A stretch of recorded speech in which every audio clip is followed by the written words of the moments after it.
Il m'a fallu la peur pour être rassuré, que j'ai connu la douleur avant d'être consolé, qu'il m'a fallu les pleurs pour ne plus rien cacher, que j'ai connu la rancœur bien avant d'être apaisé. Bonjour à tous et bienvenue pour cette nouvelle vidéo qui va donc vous présenter non pas un C'est lundi parce que j'avais pas envie de faire de C'est lundi cette semaine, parce que j'ai tout simplement fini un seul livre qui en plus n'a pas été une réussite. Donc voilà, pas motivée pour vous faire de C'est lundi, mais plutôt pour vous faire un bilan du mois d'octobre et du mois de novembre parce que je n'ai pas fait celui d'octobre. Donc je vais essayer de vous faire un email mailbox. Alors je sais pas si j'aurai le temps de tourner la vidéo aujourd'hui, mais voilà, regroupons aussi les arrivées depuis le mois d'octobre. Ça fait un petit moment que je vous en ai pas fait, mais en attendant, je vais vous présenter donc tous les livres que j'ai lus depuis le mois d'octobre. Alors j'ai commencé le mois d'octobre en terminant une série. Il s'agit de la série Némésis. Donc j'ai lu le tome 4, La mort en marche, de Catherine McPhail, publié aux éditions Pocket Jeunesse, dont voici un aperçu de la couverture maintenant. Alors une conclusion pour ce thriller pour cette saga de thriller qui m'a donc beaucoup plu, même si j'ai trouvé l'épilogue vraiment très décevant, avec une fin ouverte à laquelle je ne m'attendais pas, que je ne voulais pas avoir. Donc voilà, même si globalement je garde un avis plutôt positif de la saga, les mots de la fin ont été un petit peu moyens, mais en tout cas le livre en lui-même, ce tome 4, a été agréable et c'est vraiment une saga, une tétralogie que je vous recommande si vous avez envie de lire. Je suis pas une grande amatrice de thriller et pourtant j'ai bien apprécié ce livre. Bon, après je ne suis pas sûre que ce soit le thriller du siècle, mais les deux premiers tomes avaient vraiment été très captivants. J'ai ensuite terminé le tome 2 de Francesca, La trahison des Borgia, de Sarah Poole, publié aux éditions MAD, dont voici un aperçu de la couverture maintenant. Alors, j'ai pas le livre sous la main non plus. Némésis c'est un emprunt de médiathèque. Francesca, je l'ai laissé à ma mère parce qu'elle a envie de le lire, donc du coup je ne l'ai plus sous la main. J'ai beaucoup apprécié ce tome 2, malgré le fait que j'ai mis 4 mois à lire ce livre, tout simplement parce que j'arrivais pas à rester, disons que c'est un style vraiment qui demande du temps pour être lu, c'est bien écrit, mais voilà, c'est vraiment pas un livre qui se lit vite. Et à l'époque où je l'ai sorti, j'étais plutôt dans une envie de lire des livres assez vite, et pourtant ce livre m'avait sorti d'une panne lecture, et ce qui fait que voilà, je l'ai vraiment traîné, et pourtant je l'ai vraiment beaucoup aimé, pas au point d'en avoir un coup de cœur, mais vraiment un 4 sur 5 amplement mérité, avec un thriller historique très captivant, même si des fois je trouve que c'est peut-être un petit peu tordu à certains moments, et je me dis oui que des fois Francesca est un peu suicidaire, mais voilà, globalement j'ai vraiment beaucoup apprécié et c'est une série que je vous recommande. J'aurais bien voulu me prévoir le tome 3 pour décembre, mais je crois que je vais attendre janvier après les examens. Alors ensuite sur ma Kobo, j'ai lu le tome 2 de la saga, de la trilogie Les Portes du Secret de Maria V. Snyder, donc Le Souffle d'Émeraude, publié aux éditions Darkis. Donc voici un aperçu de la couverture là, et je vous mettrai un aperçu de la couverture en couleur quand j'aurai fini de vous présenter ce livre. Alors, j'ai beaucoup apprécié ce tome 2. Je lui ai mis 4 sur 5, donc la même note que le tome 1. J'ai vraiment adoré. J'ai été un petit peu moins prise que le tome 1 malgré tout, mais j'ai quand même accroché tout de suite et ça a été un plaisir de retrouver les personnages que nous avons quittés, de découvrir les nouvelles aventures de notre héroïne. Et donc c'est vraiment une série que je vous recommande. Donc la collection Darkis fait partie des éditions Harlequin, et si vous avez quelques préjugés à propos de cette maison d'édition qui propose majoritairement en fait des romances, enfin à la base qui proposait majoritairement des romances, la collection Darkis, et en tout cas avec cette série, est vraiment axée young adulte et la fantasy, et la romance prend une part vraiment minimale, surtout dans ce deuxième tome. Et donc je vous recommande à tout prix cette saga pour tous les amateurs de lecture de l'imaginaire. Voilà, c'est vraiment une saga qui est très prenante et qu'il faut découvrir. Maria V. Snyder en tout cas m'a totalement conquise avec ces deux premiers tomes. Alors ensuite, un SP que j'avais reçu donc en livre voyageur, que j'ai donc renvoyé. Il s'agit de Prophétie et Trahison, le tome 1 de la saga Le Royaume perdu de Jean-Aimé Bonzani. Alors, a été publié aux éditions LMJ. Oui, LMJ, je crois. Non, pas LMJ, LRJ, le Royaume de Majong, je crois que ça faisait. Voilà, quelque chose comme ça, une maison d'édition que je ne connaissais pas. Livre qui m'a un petit peu déçue. Voilà, il y a de très bonnes idées, j'ai même été très prise à un moment.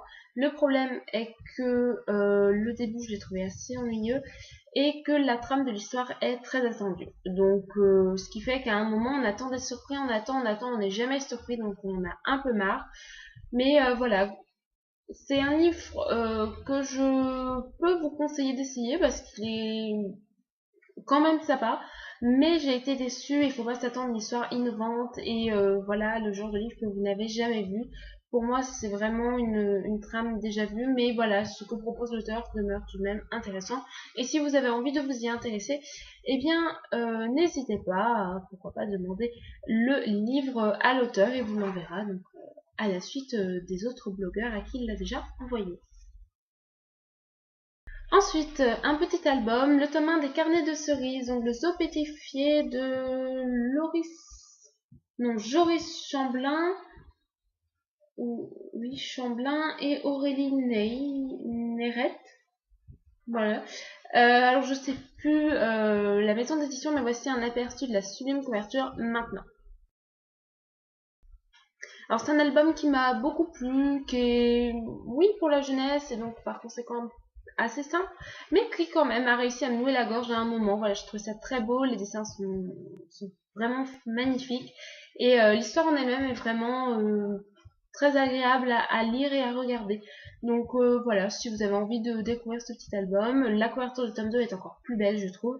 Et j'espère avoir l'occasion de les emprunter à la médiathèque encore une fois. Alors, 3 petites BD que je vais vous passer dans un tourniquet. Le tome 11 des Pompiers, Flambeau Volant de Cazeneuve et Stédo. Voilà, un tome sympa, même si je le trouve un petit peu moins marrant que les autres tomes. Ça a quand même été agréable.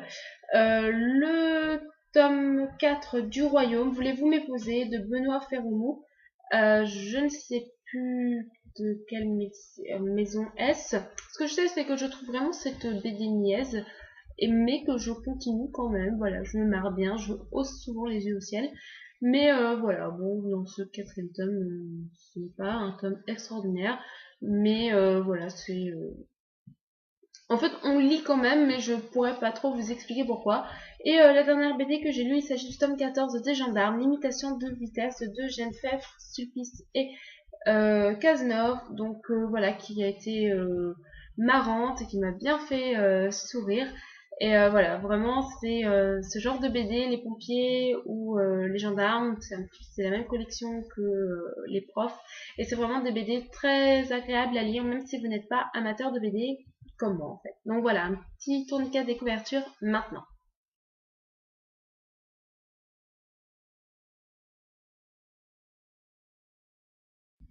Alors, on revient avec un roman, et un roman loin d'être drôle. Il s'agit de Hate List de Jennifer Brown, publié aux éditions Albin Michel dans leur collection Wiz. Donc voici un aperçu de la couverture maintenant.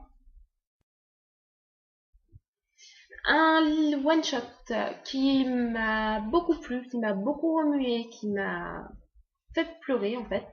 Même si au début je me suis dit, Enfin, au début, quand j'ai vu le début, je me suis dit, je ne comprends pas pourquoi il y a tous ces coups de cœur, pourquoi est-ce que tout le monde parle de ce livre. Au final, c'est vraiment le déroulement du livre, l'intensité des émotions, de voir comment un événement dans lequel on est, malgré nous, plus ou moins impliqué, peut détruire notre entourage, peut détruire notre vie, peut détruire notre famille. Et voilà, un petit peu tout. Et je me suis beaucoup attachée à l'héroïne dans laquelle je me suis un peu reconnue à certains moments, non pas que voilà, je me suis beaucoup attachée à elle et au final, même si je n'ai pas eu un coup de cœur pour ce livre, j'en suis ressortie complètement bouleversée et j'en garde maintenant l'image d'un livre très fort qu'on devrait faire lire dans les écoles, peut-être pour éviter cela, mais surtout pour faire comprendre aux gens que c'est mal de se moquer des gens et voilà, les boucs émissaires, ça ne devrait pas exister. Et, voilà, le harcèlement à l'école devrait vraiment plus s'impliquer dans la lutte contre le harcèlement à l'école. Voilà, c'est vraiment un livre que je vous recommande énormément de livres. J'ai ensuite lu Parle-moi de Sarah Mlynowski, publié aux éditions Albin Michel dans la collection Wyss. Donc voici un aperçu de la couverture ici, et je vous mettrai de la couverture en couleur ensuite. D'une couverture magnifique, un pitch qui me tentait. Est-ce que je n'ai pas du tout apprécié ce livre parce qu'il passait après Eglist? Peut-être, mais j'ai trouvé vraiment ce livre très décevant, beaucoup trop superficiel. J'ai vraiment pas réussi à m'accrocher à l'héroïne, que je trouvais vraiment naïve, un petit peu sotte, tout ce que vous voulez. Voilà, peut-être que ce livre se réserve pour un lectorat... ce livre est réservé à un lectorat assez jeune. Pourquoi ça ne m'a pas plu? Peut-être parce que c'était trop superficiel et que je n'avais pas envie de ça à ce moment-là. Je ne sais pas, mais en tout cas, j'ai vraiment été très déçue par ce livre. Donc, j'ai discuté avec quelques blogueurs, comme Dex, qui m'a elle aussi confié ne pas avoir aimé parce qu'il y avait un côté trop jeunesse qui ne lui a pas non plus convenu. Donc, voilà. Si vous avez envie de tenter, pourquoi pas? C'est un livre qui m'attirait beaucoup. Peut-être qu'il vous parlera beaucoup plus qu'à moi. J'ai terminé le mois d'octobre avec le tome 2 des Vampires de Chicago. Donc, petite morsure entre amis de Coenay, publié aux éditions Milady. Que j'ai lu pendant que j'étais en Grèce. Voilà, une petite lecture détente. Alors le tome 1, j'étais partie avec une impression négative et j'avais adoré. Le tome 2, je voulais aimer autant que le tome 1, du coup j'ai un petit peu moins aimé. Quelques longueurs, mais l'histoire est tout de même agréable. Mary est un personnage que j'aime beaucoup, plein de caractère. Bon, 10 fois l'histoire, on se dit, bon, voilà, c'est peut-être un petit peu trop facile, mais il y a de l'humour, il y a des péripéties, de l'action, et j'aime beaucoup ce que ça rend au final. Donc les Vampires de Chicago, et j'ai le tome 3, 4, 5, 6 qui ont rejoint ma palle, que j'ai trouvé d'occasion à peu près tous en même temps. Donc comme ça, je vais pouvoir poursuivre la série à mon rythme, mais avec plaisir. Et donc une série petite que je vous recommande vraiment... beaucoup en fait, parce que ça fait partie des séries bêtises que j'ai démarré au moment où je m'intéressais au genre, mais plus pour me convaincre que le genre ne m'intéressait pas, et au final j'ai découvert ce genre de livre, voilà, Vampire de Chicago, Vampire Academy, qui m'ont prouvé que l'habitude au final ce n'était pas forcément l'image que j'avais d'elle, voilà, avec beaucoup de scènes de sexe, et voire presque, enfin, que tout était centré sur ça, et non, pas du tout. Là on a même pas dans ce tome 2, donc voilà, franchement, si vous avez envie de tenter, laissez-vous tenter, c'est vraiment très agréable à lire.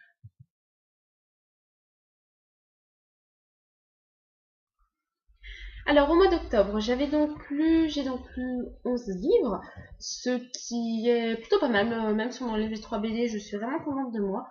Le mois de novembre a été un mois un petit peu plus laborieux au niveau livresque, que j'ai terminé 5 livres, donc ça reste bien, mais disons que mon objectif c'est 2 livres par semaine, et donc là je ne remplis pas cet objectif en ayant lu 5 livres. Alors, pourquoi est-ce que je n'ai lu que 5 livres? J'ai quand même lu d'assez gros livres. Disons que j'ai vraiment peiné avec 2 livres, un que j'ai terminé seulement hier, donc qui compte pour le mois de décembre, et un autre, un gros livre que j'ai beaucoup apprécié, mais voilà, qui a été très long à lire, que je n'ai même plus avec moi, mais dont je vais vous parler tout de suite. Donc voilà, donc j'ai commencé le mois de novembre en lisant Cruel de Kat Clarke, le premier livre de cet auteur, donc enfin le premier livre que je lis de cet auteur, donc qui est publié aux éditions Robert Laffont dans la collection R. Donc voici un aperçu de la couverture maintenant. Un livre que j'ai apprécié, même si j'en garde une lecture assez pas très agréable, parce que c'est tellement fort, c'est tellement dérangeant, c'est tellement oppressant que j'en ai même fait un cauchemar la nuit. Donc voilà, vraiment pour vous dire à quel point le livre m'a travaillé, et ce qui fait qu'on ne peut pas dire qu'on apprécie notre lecture, et pourtant c'est un roman fort et qui vous chamboule, et j'ai été vraiment très accrochée au livre. Vraiment, ça a été très dur d'y décrocher. Je l'ai lu en 24 heures globalement, même s'il y a eu même si j'ai dormi entre temps, le livre il a été lu en 24 heures, hein. J'ai dévoré 432 pages en 24 heures et j'ai envie de tenter d'autres Kat Clarke, même si j'appréhende un petit peu. Du coup, je l'ai vu au salon du livre de Montreuil, j'ai acheté Confusion avant. Et Revanche est un livre qui me tente beaucoup et dont on entend beaucoup parler. Cruel est le livre de Kat Clarke dont j'ai le moins entendu parler. Voilà, un roman très dur, très oppressant, mais que je vous recommande tout de même parce que il est très intéressant et voilà, il y a beaucoup de travail et voilà. Même si niveau lecture j'ai pas trop aimé parce que c'est tellement stressant qu'on peut pas. C'est pas un stress comme un thriller, c'est vraiment un stress dans le genre où on est vraiment très oppressé, donc c'est pas très agréable. Mais quand même, j'en garde un très bon souvenir de cette lecture. Un bon souvenir. J'ai cru comprendre que les livres de Kat Clarke ce ne sont pas des happy end et que ce n'est pas happy du tout. Et ben, c'est vraiment le cas pour Cruel. Ça ne peut pas finir bien et ça ne se finit pas bien. Voilà. Donc, à vous de voir s'il vous tente. Franchement, je vous le recommande, même si c'est très oppressant, je vous le recommande beaucoup. J'ai ensuite lu le livre ça m'a pris beaucoup de temps pour le lire. Il s'agit de Pardonne-lui de Jodi Picoult, publié aux éditions Michel Lafon, qui m'avait été envoyé donc par Maths Critique de Babelio, dont voici un aperçu de la couverture maintenant. Alors j'ai vraiment beaucoup apprécié ce livre, donc avec divisé en 3 parties. Une première partie dans le vraiment plus dans le monde d'aujourd'hui et une deuxième partie centrée sur un retour sur la Seconde Guerre mondiale.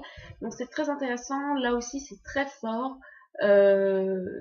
c'est prenant et c'est assez déstabilisant. C'est vraiment un beau livre en fait, c'est très bien écrit et ça vous fait un petit peu vous demander ce que vous feriez dans ce cas-là, puisque c'est un livre inspiré de faits réels. Ce n'est pas l'histoire que raconte l'auteur, puisque tout ce que raconte l'auteur est sorti de son imagination. Les personnages ne sont pas réels, mais elle s'est inspirée d'une question d'un événement réel, voilà, qui se rapproche un petit peu de l'histoire. Donc forcément, c'est vraiment très intéressant. C'est très bien écrit. Et voilà, on l'a un petit peu déçu par la troisième partie, qui paraît un petit peu fade par rapport à ce qu'on a vécu dans la deuxième partie. Mais quand même, c'est un très beau livre que je vous recommande. Très gros, avec beaucoup de lecture. Mais voilà, vu le prix, franchement, même si c'est un prix assez conséquent, parce qu'il coûte plus de 20 euros, franchement, si vous avez envie de mettre ce prix pour ce livre, je pense que vous ne serez pas. Alors, durant le mois de novembre, chose qui ne m'était pas arrivée depuis le mois de juin, j'ai eu un coup de cœur avec donc le livre 40 jours de nuit de Michel Pavé, publié aux éditions Hachette, dans la collection Black Moon, il me semble, dont voici un aperçu de la couverture maintenant.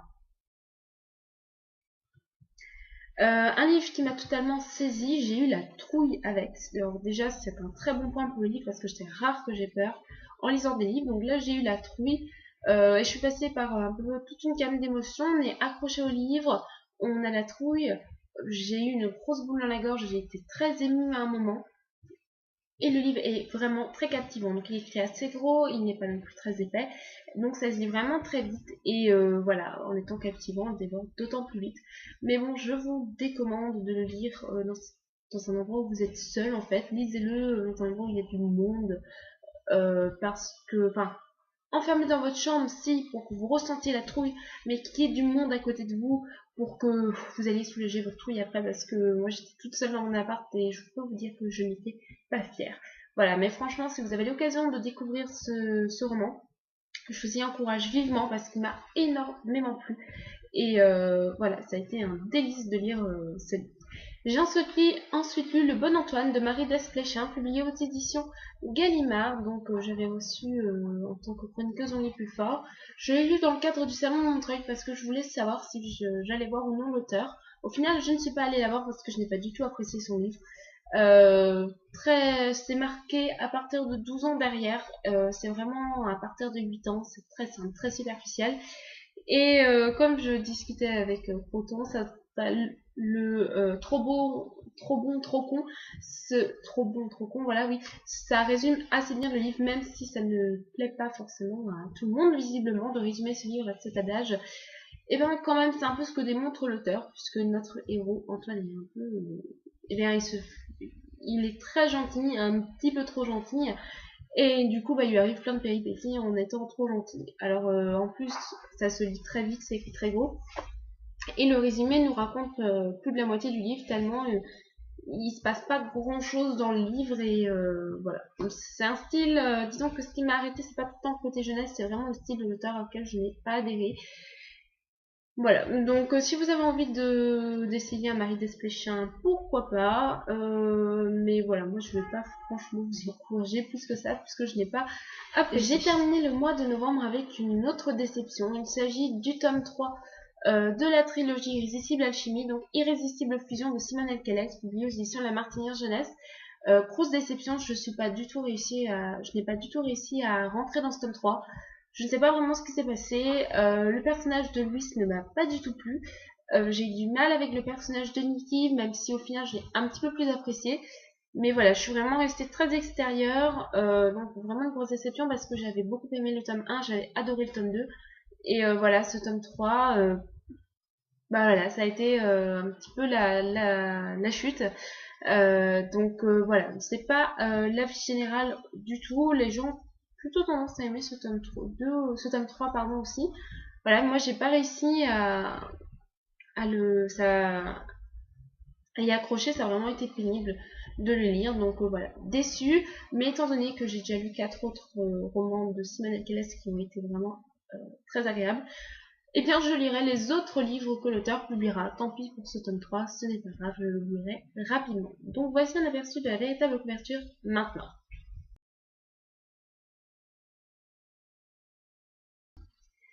Alors, pour conclure cette vidéo, je vais vous présenter ma palme du mois de décembre. Donc déjà, l'année 2012 se termine. L'année 2013, pardon, se termine. Oula, j'ai un an de retard.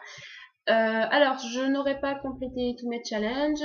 Je n'ai pas préparé une palle en me disant il faut que je termine ces challenges. J'ai essayé d'être raisonnable, donc je me suis prévu que 11 livres que j'aimerais vraiment lire. En lisant 2 livres par semaine et tout en sachant qu'il y a les vacances. Ça peut y arriver, je peux y arriver, le problème c'est qu'il y a aussi les examens, donc ça risque de me ralentir. Donc on va voir, j'ai prévu 11 livres, je verrai ce que je peux lire, mais j'espère lire le maximum. Alors le premier s'agit d'un livre numérique, enfin du livre numérique que je compte lire ce mois-ci, le tome 3 de Vampire Academy, Le baiser de l'ombre de Richelle Mead, publié aux éditions Castelmore. Donc voilà, une suite de séries que j'ai envie de continuer. Le tome 2 avait été une petite déception parce que si on y regarde de plus près, il ne se passe pas grand chose dans ce tome 2, mais j'avais quand même apprécié ma lecture. Donc voilà, j'ai commencé le tome 3, pour le moment, le peu que j'en ai lu, ça me plaît beaucoup. Ensuite, j'aimerais beaucoup lire le tome 1 de le tome 1 de la tétralogie The Hedge of Nowhere, donc Saragota Woods, de Elizabeth George, publié aux éditions Presse de la Cité. Voilà, en espérant qu'il me plaise, parce que en plus la couverture est magnifique et que le tome 2 est déjà dans la palle. Le tome 4 de Penelope Queen, La Tiare de Nefertiti de Béatrice Bottet, publié aux éditions Casterman. Donc le tome précédent m'avait énormément déçu, donc j'espère que ce tome 4 remontera le niveau de la série. J'aimerais bien terminer mon livre VO parce que sinon j'aurais lu qu'un livre VO en 2013 et j'en ai acheté pas mal, donc très décevant, surtout que mon challenge voulait que je lise 4 livres VO. Aïe. Donc le tome 1 de la saga A Covenant Halfwood de Jennifer L. Armentrout, publié aux éditions Spencer Hill. Je n'en suis pas à 50%. Donc globalement ça m'étonnerait que je le termine en 2013, mais j'aimerais bien déjà au moins l'avancer. Une lecture scolaire que j'aimerais bien terminer aussi, Watana, un orang-outan à Paris de Chris Herzfeld, publié aux éditions Manuel Payot, donc si je pouvais la terminer ça m'arrangerait beaucoup, comme ça je pourrais rendre le livre à une amie.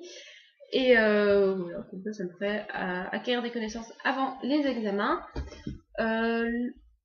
Le bonheur en 5 mensonges de Pascal Perrier, publié aux éditions Galapagos, enfin non, aux éditions de l'Archipel dans la collection Galapagos, que j'ai été dédicacé par l'auteur au salon du livre de Montreuil.